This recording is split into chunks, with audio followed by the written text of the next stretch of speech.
Hi everyone, welcome to Coffee Brew with Vratika. We have Rakeshh Jeswaani in the house. He needs no introduction. He's been in the industry for more than 30 years. But I'm going to still give it up to the man of the hour. And Rakesh, a little bit about your journey so far. Thank you, Vratika. Thank you for having me in this gorgeous place, Maison Sia. And the journey has been a long journey. Yeah. It's been 30 years now, and things were very different when we started work. It was a very different scenario. The design community was much smaller. An entirely new world, right? It's a totally new world. So when I started this journey, the focus was always on detailing, on practicality. Yeah. We weren't really taught that much of design. Design has evolved over time. It's evolved with travel, seeing places. Right. Yeah. And I think most design teaching comes from actually doing it. I agree. Because design in your head is very different from design that's being created and that's actually made. So I think every project has taught me a lot about design, and still every day is a learning journey. It's a new journey. So it's exciting. Yeah. And I think you have your second baby, Curiosity, which you launched a couple of years back. Yes, and it's product design. How's your journey been with that? And Curiosity is something that started with a lot of love, because I love furniture design. Yeah. And it's in partnership with a friend of mine, Rumi Manekshaw. Yeah. And it's been a great journey. It's taught me so much. Furniture detailing is totally different from interior detailing. Agree. Yeah. And so both are very interesting. Nice. But I always, whenever I see Curiosity and the work you do with that, I keep thinking that was it born out of a need in the market, or was it born out of love for product design? It was purely a love for product design. It was something that I wanted to do very much. Yeah. And it came about with me seeing furniture design internationally. Wow. So every time I'd go to, and of course the need, but like I'd go to Milan, I'd see the furniture and get so inspired. Yeah. And I used to always think that I want to design, I want to create pieces. Yeah. And it's a very different scenario from creating spaces. Yeah. And has both it served you? Both are super. Yeah. Oh yeah, it has. It has. It served me very well. Like your project, I want this. I'm going to create something absolutely spectacular. And it's also given me a very good sense of what furniture should be like in a project. Yeah. So even if I'm not making it, there's a lot of understanding about the ergonomics of furniture. So even when I'm selecting it with a client, there is a background to it. And because you're also a furniture designer.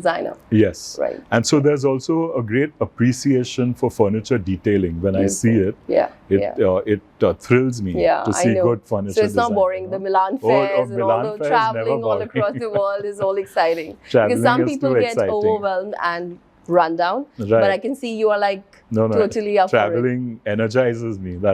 We have a saying in business, where focus goes, energy flows. And I think what you said is so relevant. Right. Because when you focus on furniture design, you know exactly what is the requirement that's going to serve the client in the long term. Absolutely. And what to look for while you're selecting.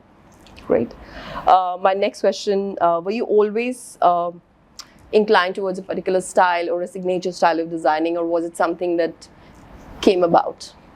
I don't think there was always a style, and even today I don't really see us having a signature style. Yeah. Because one very strong belief of mine is that design should be relevant to the person who's going to use it, to the space. Yeah. You can't force a design into the wrong setting. Correct. Yeah. It has to flow with the environment, with the people who are going to use it. Yeah. So for me, I consciously never came up with a signature style, because I knew that I was in this business not to showcase my work, not to put it up like art, but to create things for people, for the client. Yeah. But having said that, I do believe that design is a language. Yeah. And there is a handwriting to it. Yeah. So, even though there's not a signature, but there is a common thread that runs through your work.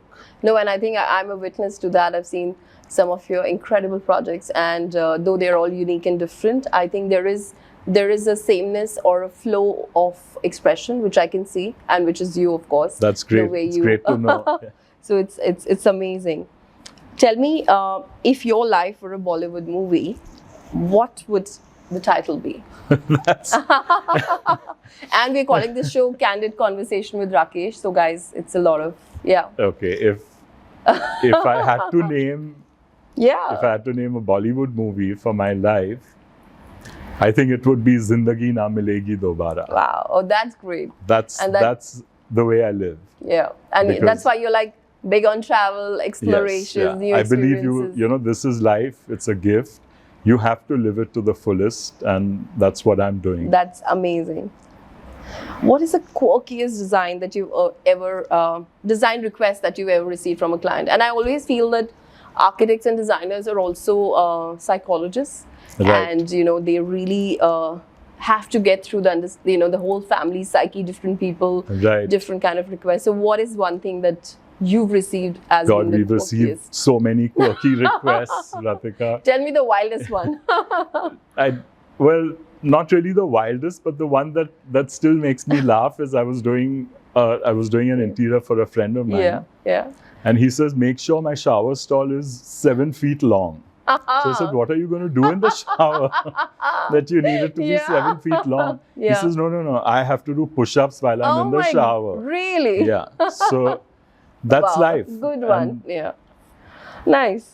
Any other you want to share, Rakesh? Well, there have been so many. We've done this one project where we did an entire space Yeah. for arcade games, Wow. which was amazing. Damn There was cool. this Yeah. huge Pac-Man screen Yeah, and ice hockey and I hope my basketball. husband is not hearing. He might And just come back. It was and- amazing. It was so much fun to do Yeah, spaces yeah, like that. Yeah. Because it's And- more experiential rather than Yeah, just, yeah. it's interesting. What luxury home element do you often recommend as your personal favorite to your clients? That it would have to be art. Art. Yeah, it would have to be art, and art in all its forms, not Wow. just Yeah. not just contemporary art, not Yeah. just paintings, Yeah. sculptures. I always tell clients, collect stuff. Yeah. Collect, interesting Yeah. things like Tanjore paintings, It's good. Pitchwise, gorgeous. Yeah. Tankas, Yeah. Satsuma pottery. Yeah. So there's so many collectibles. Yeah. That you could. collect something, And give then your make it a- home, that kind of patina, because And I think it gives the soul to that absolutely, space, right? Yeah. absolutely, because a shell can get very dry Boring. Yeah. and yeah. very boring. Yeah. It's accessories that make the space come to life. I agree. So I always tell clients, select accessories that are personal to you. That you can Find connect something with. that you love and, Yeah. and Put put that things about. like that. Yeah. Is there any particular artist internationally or in India who you really love and you would say, this is someone I would always want, one artist I would put in any project? Wow, that's difficult. I think more than artists, It's the art. it's the art. I'm really into heritage art, like heritage crafts. Yeah, like things that have Pitchwise and- pitchwise, that have Yeah, things like yeah. Tanjore paintings. Yeah, yeah. They're just so beautiful, and there's such a history to Priceless, it. yeah. They're priceless. Yeah. Sweet. Thank you for that. And what is your personal favorite design style? Like if you were to design, and I'm sure you have, Rakesh's home, Rakesh's dream home, what would Rakesh pick from all that you've done over the I last love 30 all years? design styles. I'm a designer, but if I had to pick a style that was personal to you. me, Yeah. it would have to be the 1920s Art Deco and Wow. Art Nouveau styles, because Nice. in that period there was a lot of movement. Yeah. Yeah. So there was Victorian Yeah. classical, which was already there, yeah. and then Coupled you with- had Art Deco, Art Yeah. Nouveau, and that style to me is the most comfortable. And it's bold and strong, and It's beautiful. it's all- It's beautiful. that's amazing. That's really good to know. That brings us to a rapid fire round, Rakesh. Oh my God! Can I get a sip of You have coffee to- before yes, we do please. that? So you have to go fast, and let's see how you do. Someone's timing you back there. So, Okay. so let's start. Most inspiring city for architecture. New York. One architect you admire the most. One Indian, one international. So Indian architect would be Charles Correa. Mm-hmm. International Frank Lloyd Wright. Beautiful. Skylights or large windows? Large windows. Yeah, in Bombay, you better say that. Definitely. Huh? One word to describe your design philosophy. Utility before beauty. Wow. That's a tough one to pull off, huh? But Yeah, but yeah. necessary. Absolutely. Favorite structure that you have in design? The Duomo in Milan. Oh my God. Yeah, you really like that era. Wow, it's beautiful. It's Yeah. beautiful. Future trend in architecture? Utilitarian design. Things where beauty is stripped down and the item has to work well. Functional. Lovely. The quirkiest design request that you've ever received? You already shared one with us. Yes. Is there something you didn't say?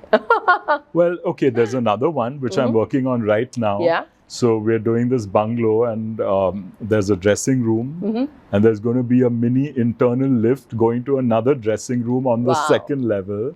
And that's quirky but amazing. It's yeah. amazing. Wow. If you could live in any Bollywood celebrity's house for a week, who would that be and why?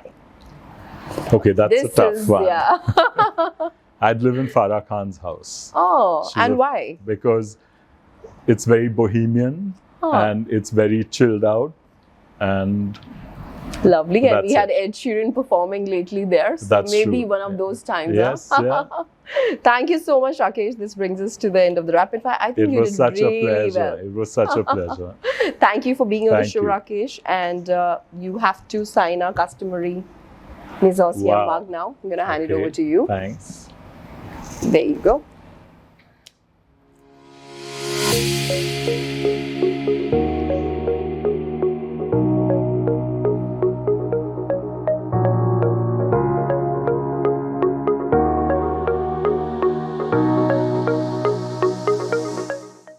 Wow, There you are. thank you. Lovely. I'm going to keep this on our wall of fame we are Lovely. building. Thank you, guys. That was Thanks such for a watching. pleasure. And it was amazing to have you, Rakesh. Same here. Lovely. Thanks, Thank Vratika. you. Thanks. Thank you, everyone. See you next time. Bye. Bye.